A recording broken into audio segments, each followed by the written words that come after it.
Bear with me just a second.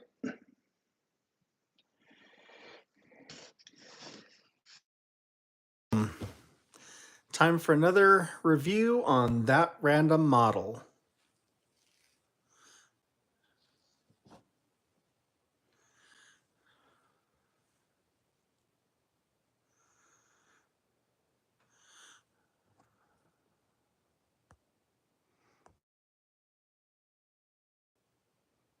Oops.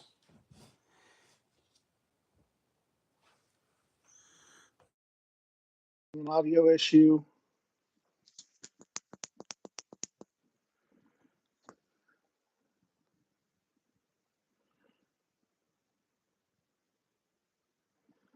Okay. How's that?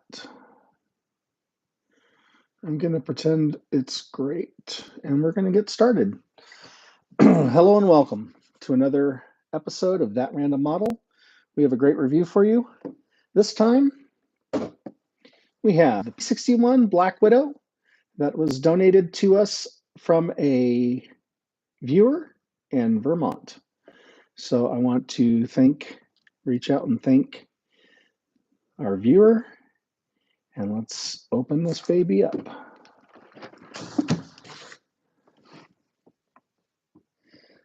When I was doing a little research on the P-61 Black Widow, I found out that regardless of popular opinion, it actually was not played by Scarlett Johansson in any Marvel movie. That is the first debunking or factoid. You can quote me on that if you like. However, in my in my research, I did find out that that the P-61 Black Widow was the first developed from the ground up night fighter. It was intended to defend against invading bombers in Europe for World War II. And it was developed by Northrop.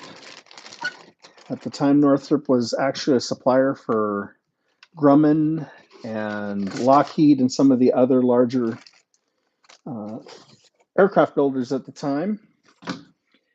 But Northrop quickly became involved in the development and the production of the Black Widow. Again, the first ever developed from the ground up night fighter. Here's the instructions. I'll go over that real quick. This is a reissue. This is a Revell kit that has been reissued many times from a monogram mold originally in 1/48th scale. So it's pretty good size when it's done. It'll probably be about 15 inches or so wide and about a foot long.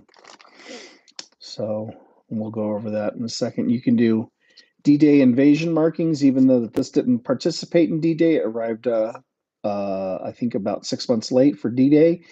But they kept these markings for a lot of the Allied fighters and bombers after D-Day. But they first showed up in D-Day. That's why they're referred to as the D-Day markings. When we look at the decals, we see that Time's a Wastin' and Hustlin' Hussy are the planes that you have available for the nose art and for the rest of the plane, as well as the regular markings for the Black Widow in general.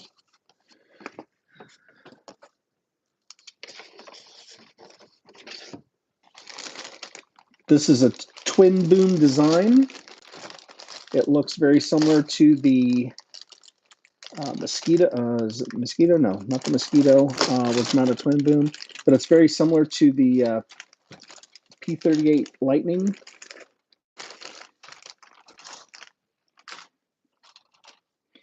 It's molded in black, which is very nice for like appreciating if you want to skip that stage.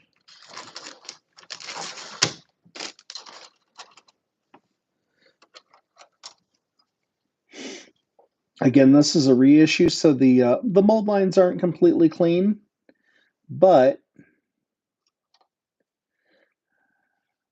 they're not bad either.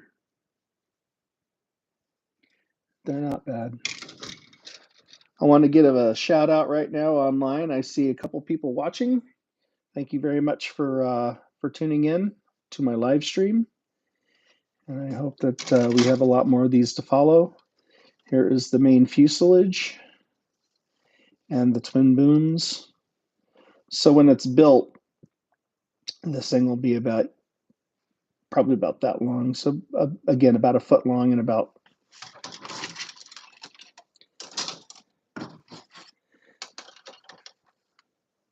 16 so inches or so wide. So that was a good estimate. The fuselage and the plane came with 3 crewmen. There was a pilot, there was a rear gunner who controlled a remote controllable machine gun, as well as new for this model, a radar operator. So we have the first Goose and a Black Widow. If anybody knows that reference, feel free to leave that down below. I love it when you see this. If it's actually got Revell and the year molded into the plastic on the outside where it would be visible, so you'd have to sand it back, and then it's made in China. The year that it was first developed was 1974 for the kit. So this is a very, very old kit, but I'll tell you, for a kit that's almost 50 years old, reissued about at least half a dozen times, and they molded it inside as well. For a kit that's been reissued a half a dozen times or more and 50 years old, this actually is in great condition. There's some difference in texture between the smooth body panels and the aileron, I believe, on this one, the rear aileron. That would be this piece right here. So if you want to correct me, go right ahead and do so.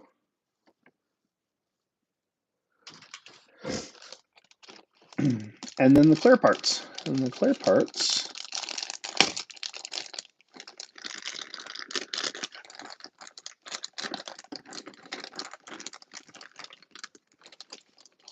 I'm going to keep in this plastic.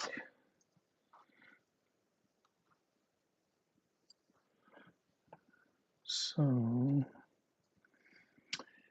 here's the rear where the gunner would sit, and has a clear view of the backside.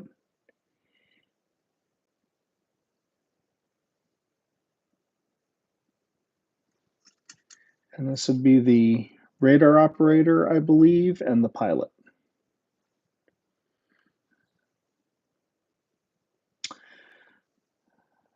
Clear parts are clear. They're not scratched up. They actually look really nice. They're not crazed on any level.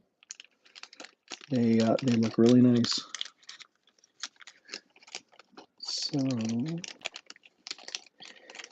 back to my research, I found out that this plane first flew in 1944, I believe. It was shortly after D-Day invasion, about 6 months or so afterwards.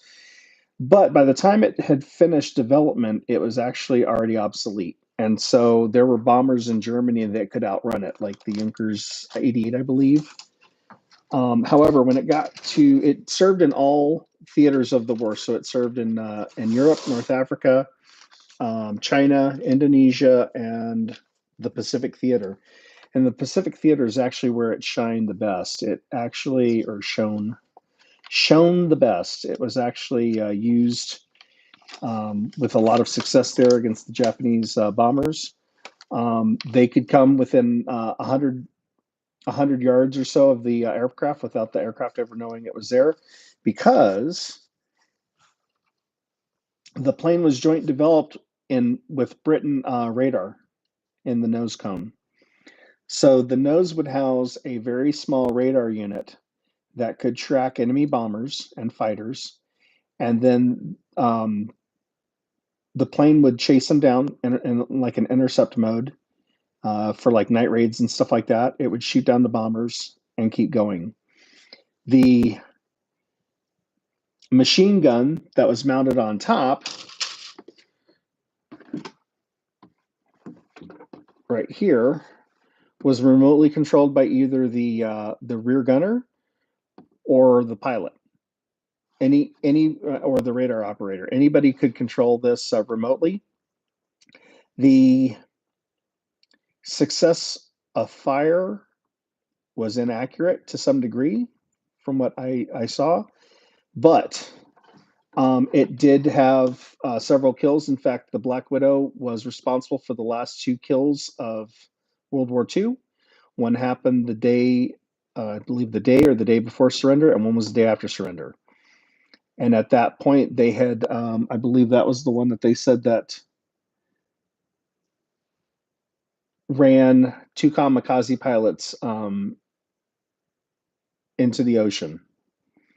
So it was credited with those kills, but I don't believe they actually shot them down themselves.